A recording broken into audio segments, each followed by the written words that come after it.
This is going to go on and on, to be honest with you. I'm going to do a little blind test for you. I'm going to play some clips and we'll see if you can actually tell the difference. See if you can actually tell me which one's which.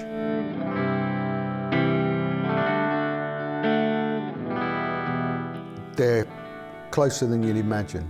I think you'll agree. You might not. We might just find out that I'm a little bit deaf.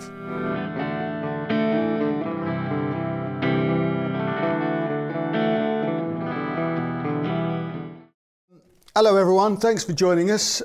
Welcome to not quite part 3 of our review series of this Epiphone 1959 Les Paul standard. If you've been following, you'll know that we've done this. Well, this will be the 4th film, in fact, that we've done, and it's still not actually part 3 at the moment. Parts 1, 2, and 2.5. I'll put the links below in case you haven't been following. But the story so far is basically we've done a basic review of this guitar in part 1. In part 2, we compared it in great detail side by side with this Les Paul R8, and we did some sound comparisons. And then last week, part 2.5, was where we interviewed Matt Gleason from Monty's Pickups, who made these boutique pickups, which we're due to pop in this guitar before we do more sound comparisons.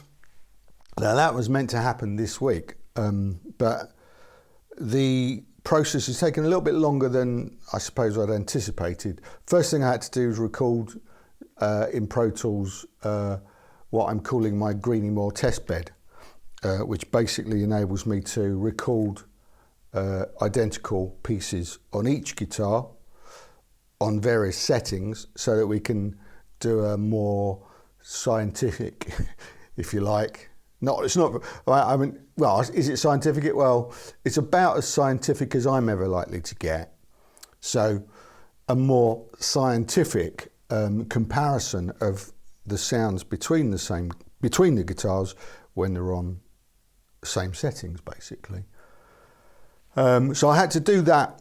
I'm in the process of doing that, and I've recorded both of these guitars in their, in their stock settings with the stock burst buckers in the Epiphone and the standard hardware, and it's so far it's produced some fairly interesting results. I must be honest with you.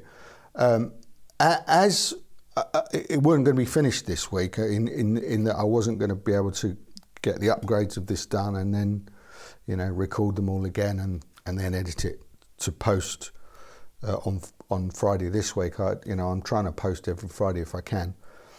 I thought I'd take the opportunity we could have a little listen to some of the results so far, and have a little bit of fun.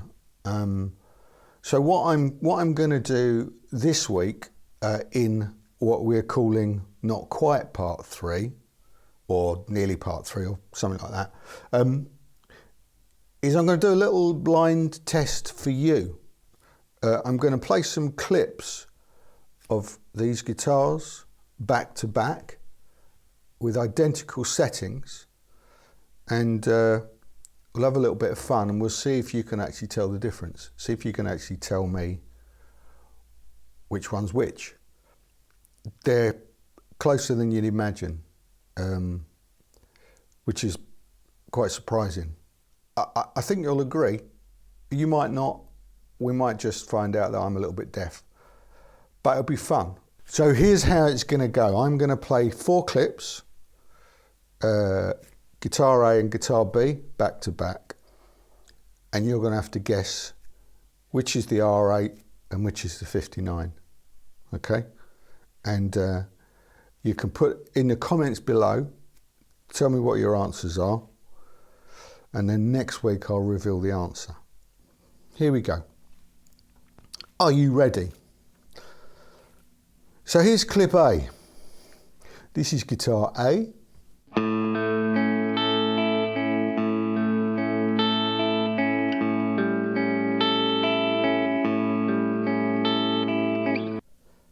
And this is guitar B.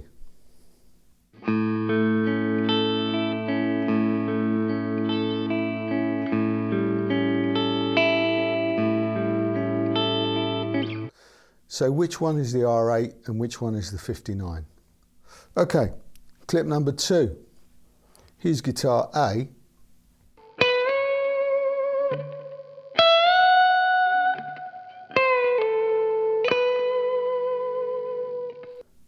And here's guitar B.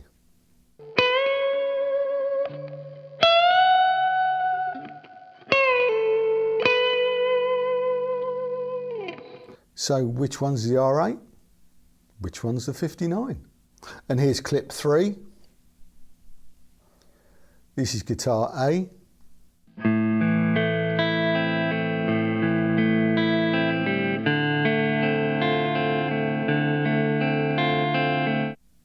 And this is guitar B.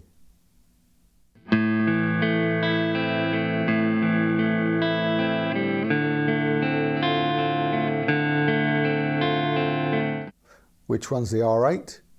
Which one's the 59? And finally, clip 4. Here's guitar A.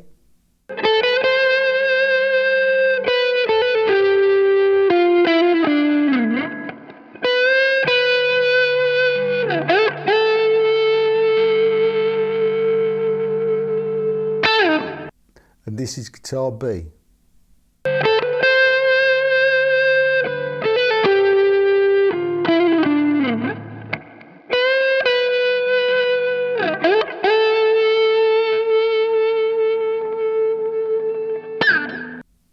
Which one's the R8?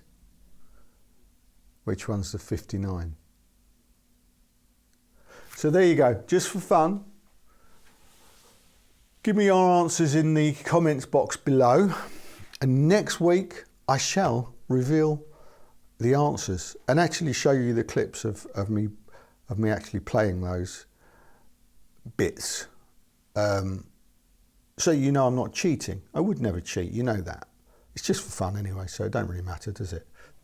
Next week, we will be back with part 3. First thing I'm going to do is put this nickel bridge on, fresh strings, do another tone test. Then we're going to pop these Monty's Boutique PAFs in, another fresh set of strings, and do more tone tests. So then we'll be able to compare the R8 with the Epiphone standard pup, standard hardware.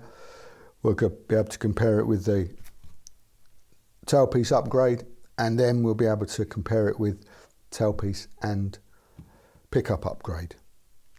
And then moving forward, this test bed will become useful.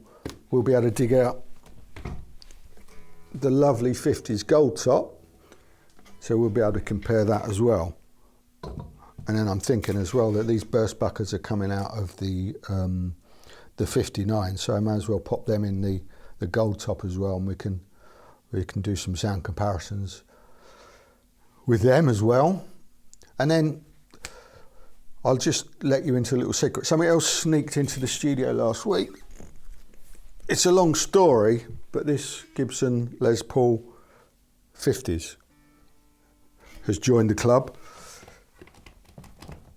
so we're gonna roll that out in the not too distant future as well. Do a review on that. We're going to compare that with the Epiphone 50s. This is going to go on and on, to be honest with you. So if you like Les Pauls, you know, you're in. However, I did want to say, if you're not really into Les Pauls, I haven't deserted you. It's just that this series of films has kind of taken a momentum all of its own, which I'm running with. But I've got some stuff coming up. Let me show you something that I'm especially excited about is this Squier Bullet Mustang. I haven't even played it yet. Look, the knob protector's still on. That's review of that coming up soon. And I just got this Tokai SG, which is pretty cool. A vintage Peter Green Lemon Drop, which we'll be reviewing as soon as we get a minute. And last but not least, another Epiphone. It's the Inspired by Gibson 335. Couldn't resist. So lots of variation coming up. Thanks again for following the channel and helping us to grow. Having a lot of fun here. Hope you are enjoying some of this stuff. Don't forget, links to all the other films in this series are in the info box below. That's it for now. I'll see you next week. Have fun. Cheers. Tra.